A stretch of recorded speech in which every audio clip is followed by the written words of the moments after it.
Hi, welcome back to Super Sons. Today, we are joined by Steve Anderson, the co-founder and co-owner of Third Eye Comics.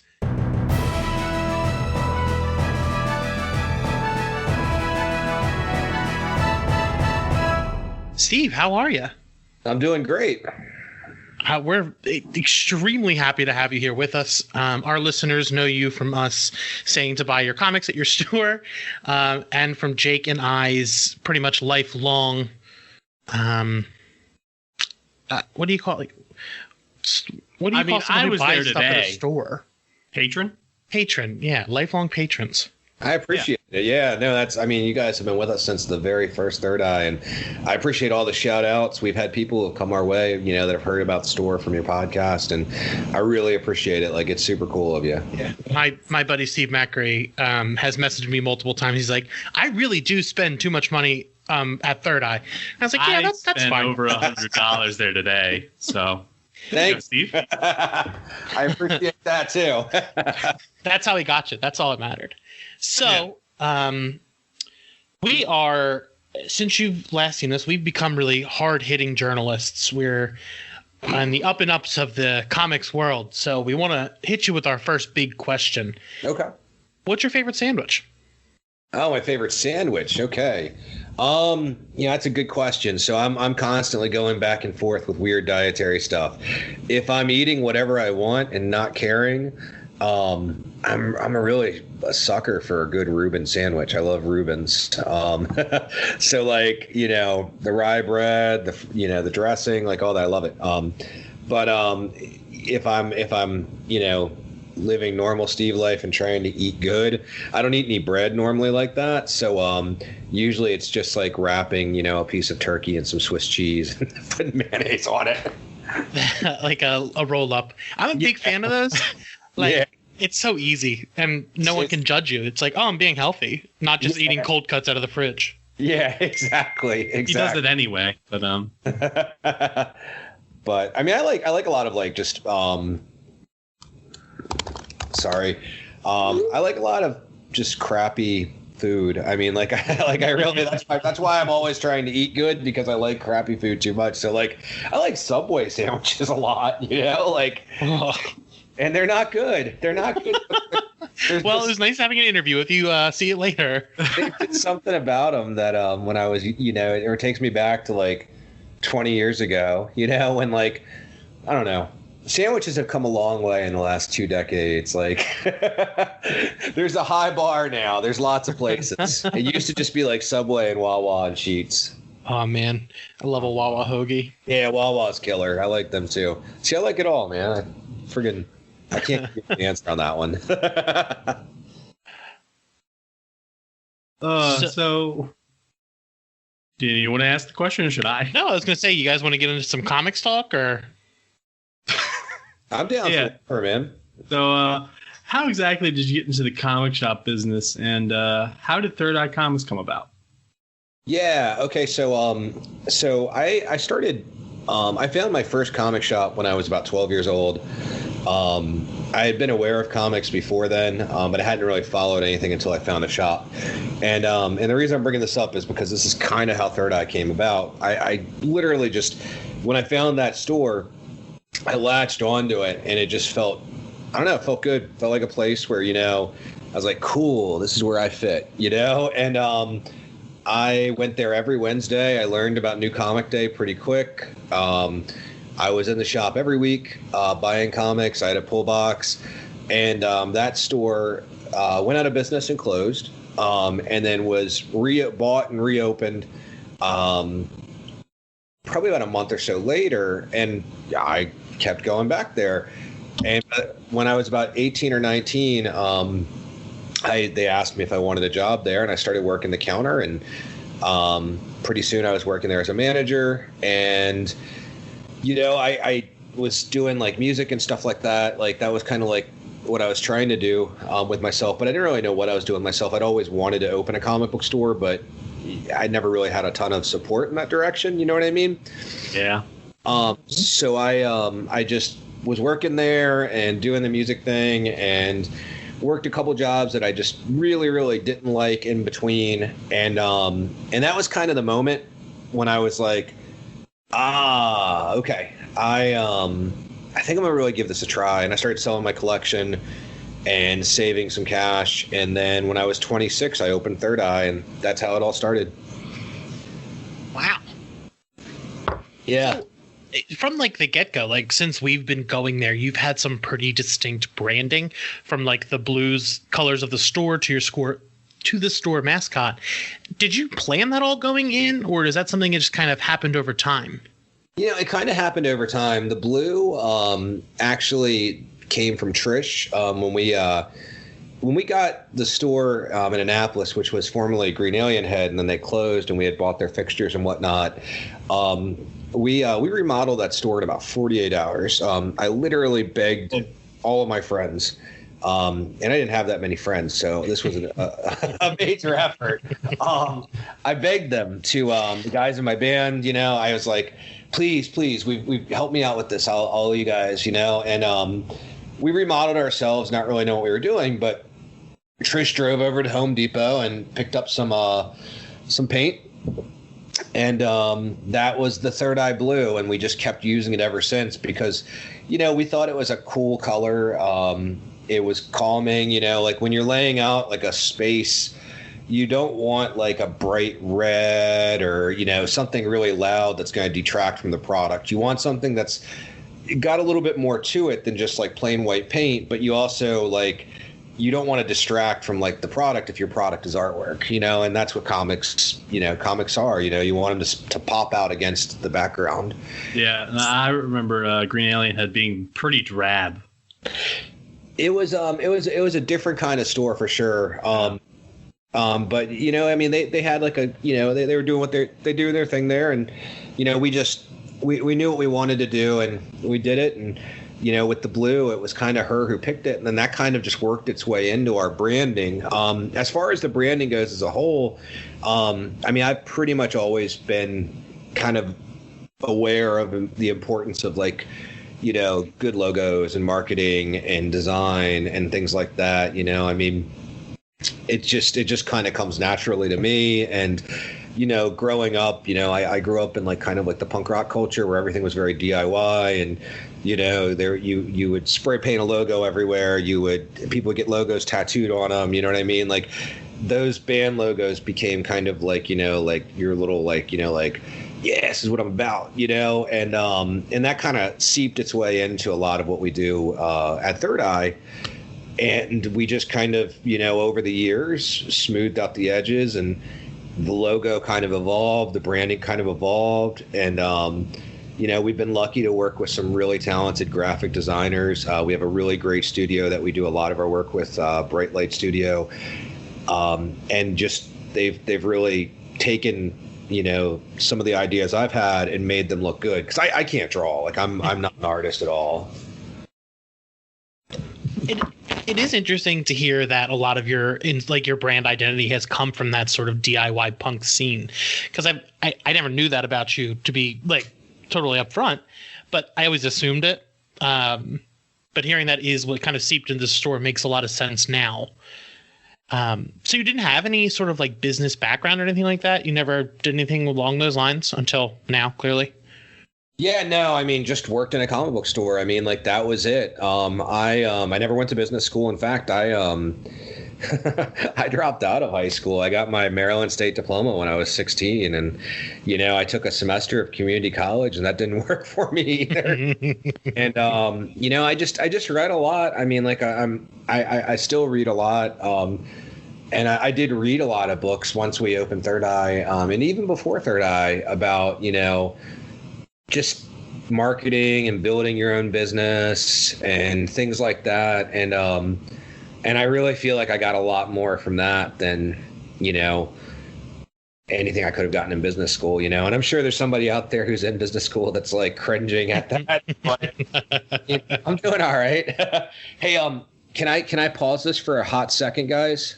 Yeah, of course. Okay, give me 1 second. I'll be right back. Yeah, we're going to leave Jake, leave your thing recording, and we'll just have Mike cut it later. Yep. The next question is, what's your process, right? Yeah. All right. Yeah, but you can lead in with like talking about business. You've opened quite a few so far. Is there any, you know what I mean? Mm-hmm.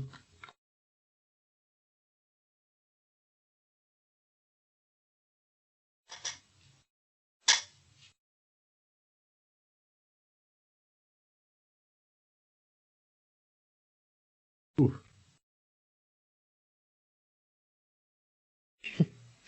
I just got a message asking if I could write up a bunch of pitches for Power Rangers for CBR. Like, just for other people to write, just because that they know I know the source a lot. Why is RPM the best Power Rangers series? Nah, dude, the Mighty Morphin comics are the best Power Ranger series. I don't know if the RPM Rangers have been in it at all. I think I saw one of them on the cover once. Yeah, they may have been in the background. Maybe one of them was in the space arc. I actually don't remember.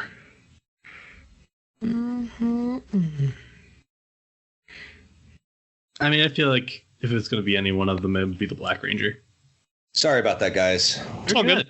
All right, I'm back. All right, Jake, you ready for your lead-in? Yeah, so on the topic of business, you've started quite a few of them. So what's your process when you're looking to open a new store? Is it easier to take over a current store under the Third Eye flag, or? Yeah, so I mean, I've got a list of areas that I think would be great for Third Eye. And in some of these areas, I mean, Waldorf was on my list for probably about 7 years. So, I mean, it really is kind of a matter of just the timing. 90% of the time, I like to wait until a store approaches me or I hear that they might be closing to go into a market, because I don't like going into a market where there's already a comic shop. And, like, I'm not trying to make anybody's life harder. You know what I mean? Like, I don't want to be that guy that's like, here's a Third Eye right down the street from a store that's been here 20 years. You know what I mean? Like, every store is different and every store is special, and every store has their core market. And, you know, we might not all do the same thing, but it's really not up to me to come in and be that guy who's like, you know, here's a store that's healthy and here's my shop, you know? So I will keep a list of areas that I think would be a great market for us to be in. But I won't even think about those areas until I know that there's not going to be a shop there. And that's kind of typically what happens, because what'll happen is either a shop owner will reach out to me, or I'll hear about it through their customers or something to that effect, that, you know, the store might be closing. And then, you know, we'll work out, you know, some kind of deal to purchase, you know, the customer list and, you know, the fixtures and the goodwill, and if there's any inventory remaining, and then, you know, we'll come in and we'll make it a Third Eye. That's my favorite way to do it, because you're pretty much you're getting kind of like an area that's already shown that it has potential for a market for comics. And that's, you know, that's good. You know, I mean, it's a lot easier than trying to go out and open one cold, not knowing for sure, you know. Now, the flip side of that is that there is something fun about opening a store cold in an area where there hasn't been a market. It's just a bigger gamble. And I don't think that – I think I've only opened cold once. No, I've opened cold twice. But other than that, you know, it's usually been like somebody reaching out and saying, hey, my store is closing, or hey, you know, like – we're going to be moving out of the area, and then we kind of come in and do our thing. So, you know, we spoke about at the top of the show that we've been patrons since the beginning, but over the years, you've really expanded your flagship store into this like Godzilla-sized behemoth, 3 more stores and another one on the way. As a business owner, what do you think the strengths of you and your store are? Well, I mean, with Third Eye, so it's really a special thing. I mean, the first thing that comes to mind when you ask that question, it always comes back to the people in the stores. That's the strength of any comic book store. At its core, you know, you got to have good people in the store. And it really is about making people feel welcome and kind of having like a balance of like knowledge, but also making people feel, like they can approach you and like they can ask questions and, and just kind of really kind of providing an inviting environment. And then that leads to the next most important thing, which is the environment of the store. And there's a lot of facets to that, we think about at Third Eye that I don't think are often thought about, whether it's, like we don't like the sound of a store without music in it because it's just the hum of lights. And like, that's not fun. You know what I mean? Like, that's not like exciting, it's kind of stale. So we are always very attentive to how the store sounds. We're very attentive to how the store smells. We're very attentive to, just the cleanliness, the atmosphere, the vibe, the lighting, all of those things really are kind of what make it stand out. But if I had to say, like, if there was one thing that like made Third Eye what Third Eye is, it's people, I mean, that's the thing. That's what makes it special, and it starts at the top. And, we lead by example. Yeah, and we talked recently that we have been plugging Third Eye on the show because it is one of the only stores I feel completely comfortable that anyone could walk in and any person who's worked there or has ever worked there will do everything in their power to help this person. So it's like you have that culture. Thank you. Something I've always appreciated about you and your brand is that your social media has always been just top notch. Do you think that's helped aid your success? I mean, I'm sure it definitely plays a factor. I still handle the majority of our social media, and I have a little bit of help with it. We jumped onto when we opened. We jumped onto MySpace real early because I was a band guy. So I was used to already using MySpace to like try and, get 4 people to come to my show, Yeah. And, so like, I remember, on the Third Eye MySpace page, like just looking for anything nerdy and adding people as friends and like posting bulletins and, stuff like that. And then MySpace just died. Facebook kind of popped up. And then we started doing Facebook and then Instagram and then Twitter. And like, I was literally just talking to Maki the other day, and I was like, we got to get on TikTok. We got to figure that out next. 'Cause I feel like I'm behind now, like that we haven't done that. But yeah, no, we're trying. We're always trying to go wherever our customers are. And that social media really makes that easier. There's a lot of things that you can say about social media unrelated to what we do that like, you're like, it's not good. But from a business standpoint, in terms of like promoting things and stuff like that, and just kind of, finding audiences and communicating with audiences, it's the best, On the topic of finding audiences, Third Eye Games and Hobbies has started expanding more into hobbies, including skateboards, records, and more. While it most used to be mainly just games and like a big space for those games, what brought on this shift, and was this always something you had an interest in expanding on? So a couple things. The first thing, I've always had an interest in it, especially I've always wanted to carry records. One of the inspirations for what Third Eye has become in terms of like, just like what it is for comics is there's an amazing record store out in Hollywood, California called Amoeba Music, which is just, it's gigantic. And I remember telling Trish, I was like, I want to be that, but I want to be that for comics. I want to be like, if they're that for records, I want to be that for comics. But they also, Amoeba sold comics. Records was their main thing, but they had like all this extra stuff that was cool, like comics and books and stuff like that. And I was just like, this is an inspiration. This is one of the most incredible stores I've ever seen. And the layout, the vibe, all of it like was just very exciting. And I've always been a record collector. I've always enjoyed music. So bringing records in was kind of like a fun thing that I was like, all right, let's do it. But what kind of expedited all this and made it happen sooner, because truth be told, I was waiting until we maybe got, a third storefront for this kind of stuff, and kind of doing it like we did the game store. But what really sped it up was when COVID hit. Number one, I saw the writing on the wall, and it was obvious to me that it would not be socially responsible, even if I was legally allowed to do it, which right now I don't believe the restrictions in Maryland allow for me to hold, gatherings like this. But it would not be socially responsible, even if I was legally allowed to keep continuing holding gaming events in the store. Our game room would seat 120 players max. That's how many people we could fit in that back room.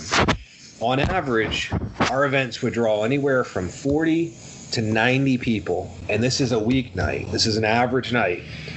That's a lot of people in a confined area that are sitting and playing games for 2, 3, 4 hours, and that adds a lot of layers that we are going to have to be concerned about. How do you keep people wearing masks for 2 hours? How do you keep people distanced for 2 or 3 hours? It's not so much, the size of the gatherings is a concern, but it's the prolonged, the longer you're in an environment, the more you're comfortable you're going to be, the more likely you are to drop that guard. And I just never want to be the cause of something terrible. And it would break my heart if, something COVID related happened because we kept running games. And I was following everything, and I was like, all right, cool. Well, when things reopen, we should be able to bring the game room back. But we got into June, we got into early July. I started looking at some of the stuff going on around the rest of the country, and I'm just like, I don't think we're gonna be able to bring this back until we have a vaccine. And we just went full steam ahead with these other categories, because that game room was 50% of our store. So that was 50% of our store that all of a sudden with COVID was not going to be generating any revenue for the store, which means that if we didn't think of a way to pick up that revenue somehow that we were missing from, because a lot of the events were paid, a lot of the events, you bought product to play. If we didn't figure out how to make that revenue up, all of a sudden that store wasn't going to be paying its rent, and that's when I was like, you know what? I was like, records are hobbies, Gundams are hobbies, model kits are hobbies, let's expand more retail for our gaming stuff. So we still have, in my opinion, one of the biggest game store selections around when it comes to things like board games, trading card games, supplies, miniatures, etc. But then we had this other half of the store that we were able to expand our Gundams. We were able to, bring in more cool T-shirts. We started carrying the vinyl, all of those things. And luckily, not only has it done what I wanted it to do, which was kind of pick up the slack that we were going to be missing by sacrificing that event space, but it's doing pretty well, and people are responding to it. They're excited about it. It seems like you really handled the whole pandemic and all that kind of stuff really well with being socially conscious. So seriously, cannot say thank you enough for that, for just being a genuinely badass person. But I've also seen some uptick in the online sales and things like that. And you've been trying to do some new ideas like with Third Eye Bonds. Do you think you'll keep seeing an uptick in online sales and keep innovating with new ideas like the bonds? Absolutely. I can't remember who I said it to, but this is definitely this whole thing has been extremely hard. But I'm also realistic, I believe that, being grateful and having gratitude for things is the best way to keep yourself positive and motivated. So, on one end, it's been hard on us, but it's been way harder on a lot of other people. You know what I mean? We were shut down, and that sucked, and that was really bad, and we had to think of a bunch of new stuff, but we were all healthy and we didn't have any problems. And the way that, and in a way, it kind of reinvigorated us. We still, I had so many crazy new ideas over the course of the last, 2 to 3 months, and some are good, some are ones that may not stick, but we are still offering the Zoom shopping tours. People are able to video chat with us. We're still offering online, sales. We're still doing, we're actually working on a few ideas that I'm still kind of ironing out kinks on, so I can't really talk about them yet, but they kind of tie back to things that are related to, like, you know, COVID and how we have to handle things now, like signings and things like that. So, you know, we're really coming up with a lot of different stuff. The one thing I will say for sure, though, to go back to your question about online sales, is that our online sales are definitely significantly higher than they were prior to COVID. We have picked up a lot of new customers because of the online, and it's really neat, and it's interesting because I almost feel like this might be, as a whole, for retail in general, or at least specialty retail, independent retail, whatever you want to call it. I think this might be kind of a turning point where the separation between being an online business and a brick and mortar business is kind of going away, and now it's just businesses, and online sales are kind of, you know, they're kind of almost the same thing as, like, you know, someone calling and just doing an order and coming in to pick it up. You know, I mean, it's hard to explain, but it used to be that, like, you had businesses that were strictly online and did not have a physical presence, and then you had businesses that were mostly a physical presence, which is what we were, you know, and we are prior to this, and didn't have a strong online presence. But now what you're seeing way more middle ground of businesses that are predominantly brick and mortar, but now are also seamlessly integrating the online component into their sales channels, and it's actually working out really, really good, I think. I mean, I think that gets rid of kind of that weird, you know, like, I don't know, it just puts a more human touch to buying stuff online, and I think that's what's been missing for the last 10 years. On the topic of human touch on things, so that was a bad segue. I really like that segue. I was losing it halfway through. But so Third Eye has always been a place where I've seen customers interacting and always smiling and talking about the stuff they love. How do you create a culture where your stores are a place for people to talk about the things that they love? I mean, it really starts at the top. You know, like, we love what we do. You know, we love, you know, Trish and I love coming to the store every day. Torma loves coming to the store every day. Matt loves coming to the store every day. You know, like Nicole, you know, everybody, all of our managers love coming to work every day. They love doing this job. All of our employees love doing this job. Everybody who comes to work is excited. And we work hard to kind of foster an environment that, you know, that's the thing, you know, and if somebody doesn't love it, it's very easy for us to tell that. And we will tell them, you know, we're like, I don't think you're fit, you know, like, we need people to come in and love what they do and love being here and love working with people when it comes to things like comics and toys and games. And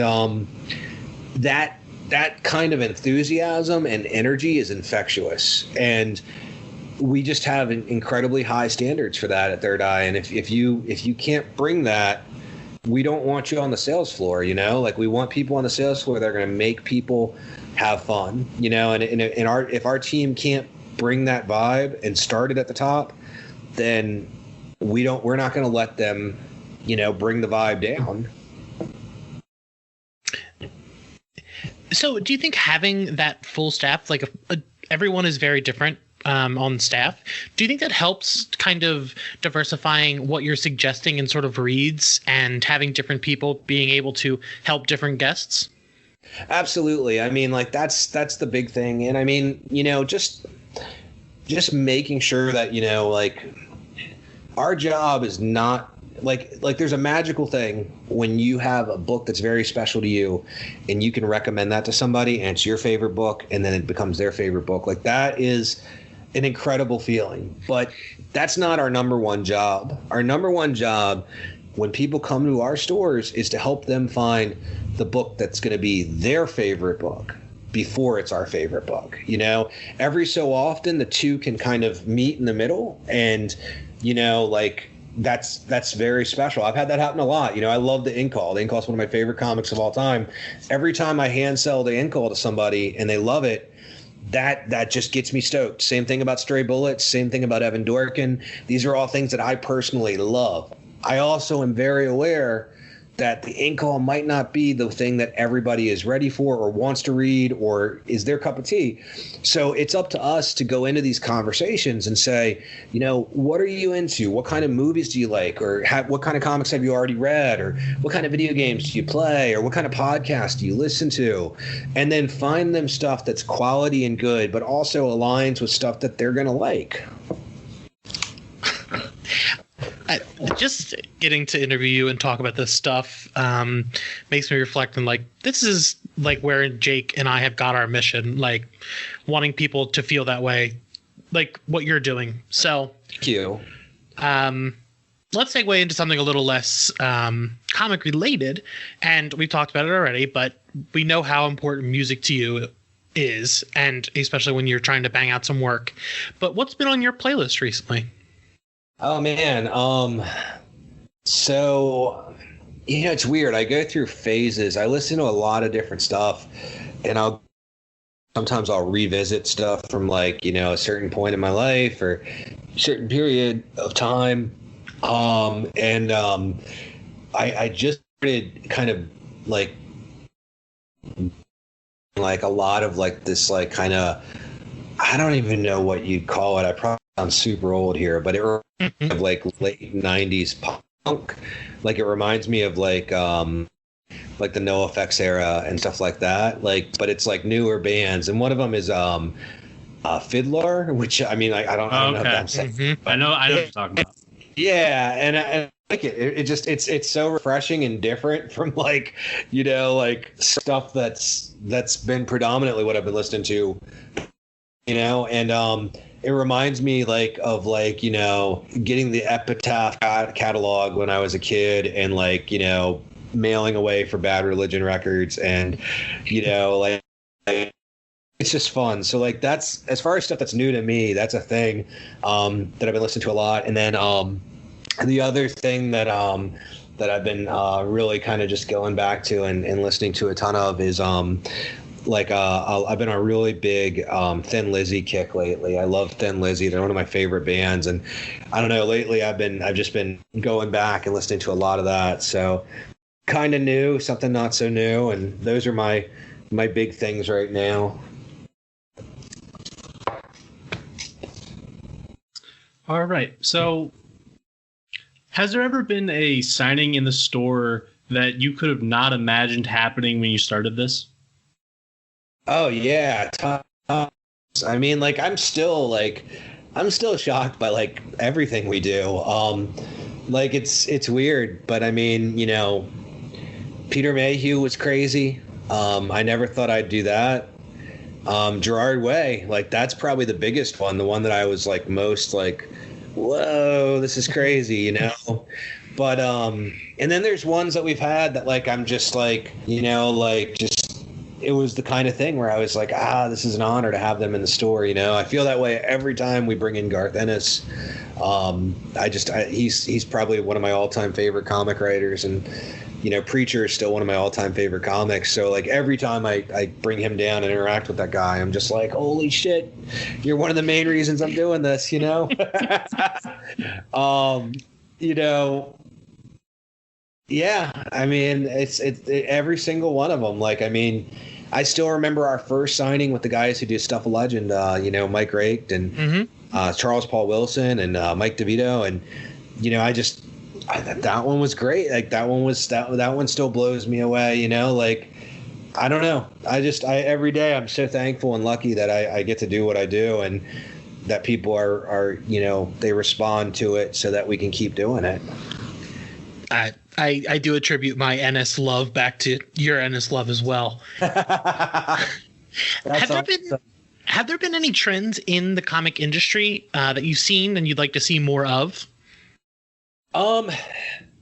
Yeah, I mean, so there's a couple things that I think are neat. You know, it's weird. Like, comics, like, it's so weird because, like, it's like you'll see trends and patterns and then, like, they'll just stop. You know what I mean? But I really think that there's been kind of a trend for the last like couple years for just big, crazy superhero stories that, you know, kind of walk that line between being like, they're a little dark, there's a little bit of an edge to them, you know, there's a cool factor, you know, which is what that is. But at the same time, they're not taking themselves super seriously either. So, you know, both on the Marvel side of the fence and the DC side of the fence, you're seeing a lot of that. And I think that is pretty awesome. I think that it gets people excited. I think that it's fun. I think that people just, you know, it's a healthy thing for our industry.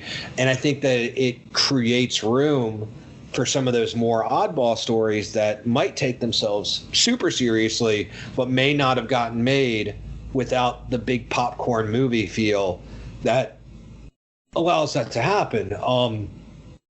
I think that there's been a renewed focus over the last 2 or 3 years on creators. And we were kind of losing that, I think, about 5 years ago, like kind of at the height of the boom. Very editor based.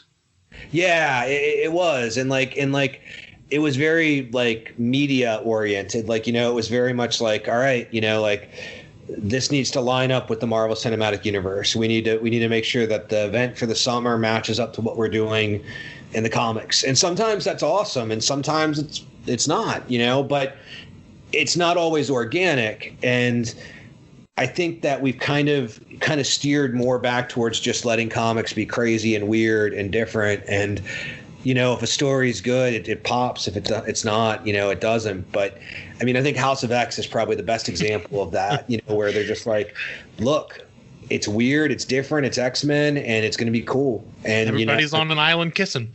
Yeah. And people are all about it and they love it, you know, and they're that's not the ones dealing with the Phoenix this time.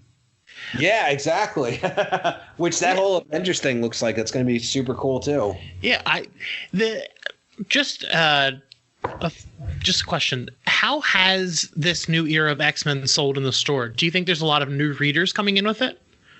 Yes, most definitely. I mean, House of X was probably the most successful X-Men thing we've seen since, I would say, maybe before I opened, at least since Avengers versus X-Men. Wow. Yeah, and the follow through from it. I mean, you've got 5 titles that are all selling really strongly a year later, and that's a testament to the quality of it. Yeah, it's done great, and everything I'm hearing about Swords of X is going to be really cool, and you know, it's good. You know, like we're definitely living in a good time for comics. Like things are definitely, all things considered, pretty darn quality. All right, so onto our field. With DC's choice of to switch from Diamond to multiple distributors, how has this transition been for you? I've heard some positive things, but I would love to hear what a realtor. I don't know. A retailer? Retailer. Why did I say realtor? That's very different. Steve selling houses now. Like, well, you know, since this distribution thing's not working out, you better get your realtor license. Oh, it's been a week for me. Hey, it's all good, man. So basically with the whole thing for us, we've been using multiple distributors for a lot of different things for many years at Third Eye. You know, whether it's manga, whether it's games. I mean, the game store alone uses 12 different distributors on a weekly basis. Whoa. Yeah, that's normal, and that's been normal for a couple of years. You know, like now with the records and all that other stuff, you know, it's more than that. It's like 15 or so, but we've been doing, you know, we go direct with a lot of the toy companies like Funko and places like that. We've always gone after independent. We champion a lot of independent comics at Third Eye, so we deal with a lot of smaller, like, you know, publishers and distributors and you know, distros and things like that. So, you know, it's never really been unusual for us to keep track of, you know, 2 different distributors.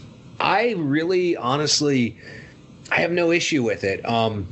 You know, it makes my job a hair harder just because it's one more distributor in the mix, but there's trade-offs. We get our books a couple days earlier than we used to, and that gives me more time to get those books ready for the week, which I'll take. I'll do a little extra work for that. That's fine. At the end of the day, when it comes to things like DC's decision to switch distributors, like, I will work in whatever framework I'm given, as long as it's given to me in a way where basically I can sell comics. And with what DC did, the quality of their work was rising so high and their sales are so strong that it really doesn't matter having to jump through an extra hoop to go, to get your books from one more distributor. Like, I would rather have, a strong company. And if they've got to change distribution or whatever, for whatever reason, I don't care. Just you tell me the rules, I'll play the game. And that's how it works. Like, I think that's the best way to look at anything when you're in business. Is like, nothing is going to be static. Nothing is going to stay the same forever. As long as it doesn't completely upend things, and as long as the product is sellable, then I'm cool.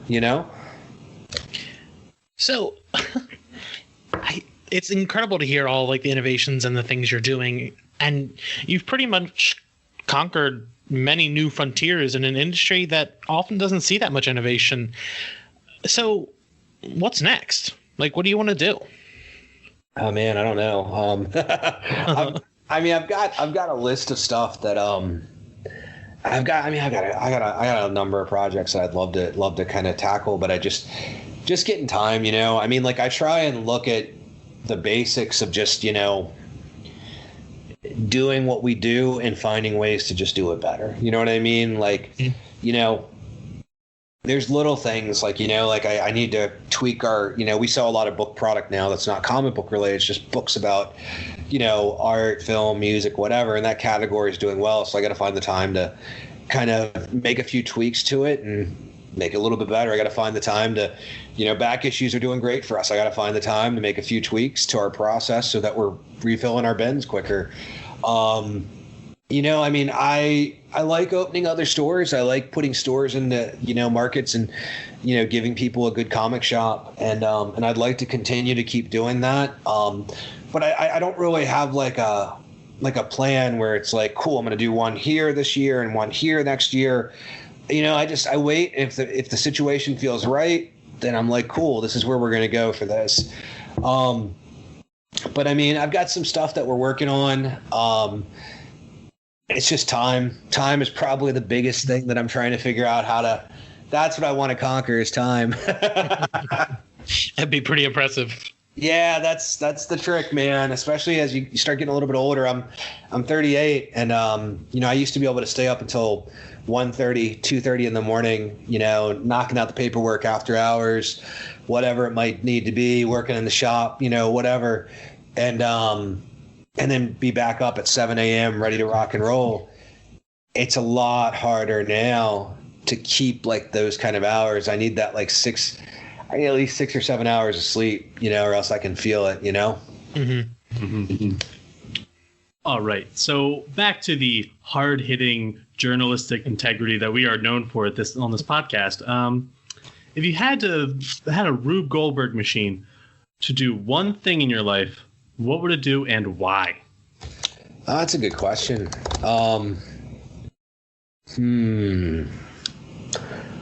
Well, so give me like a more like Rube, like a definition of what the Rube Goldberg machine would be. Like, because I know who Rube Goldberg is. I'm just trying to kind of put into mind like when you say machine, like just some of his crazy gadgets and stuff. Yeah, the things that set off the other things, and okay, cool. It has one goal. That's cool. Yeah. Okay. Gotcha. All right. Cool. Sorry about that. I wanted to make sure I answered this right. If I could stop time and stop time for everything else and everybody else except for me, and then I could just get what I need to get done in that time period and then start it back up, that'd be great. Give me power over time. If not that, then the ability to not sleep. So it's just what it's gonna either do is it's gonna splash some water in your face, or it's gonna be a hammer that flies into a clock. Yeah, okay. That'll work. All right. So, Steve, where can people find the store online? Yeah, so if they want to check out everything about the brick and mortar stores, go to thirdeyecomics.com. There is a big old link that says shop online. You can go there to shop through our web portal, or you can just go to shop.thirdeyecomics.com and you can order from us online there. If you want to follow us on social media, it's at Third Eye Comics. That's all spelled out, ThirdEyeComics. That's Twitter, Facebook.com/Third Eye Comics. And then Instagram, it's at Third Eye Comics, just like Twitter, all spelled out. All right, and you can find us at DC Super Sons on Twitter and Super Sons Pod on Instagram. And you can catch us again in 2 weeks. Same bad time, same bad channel.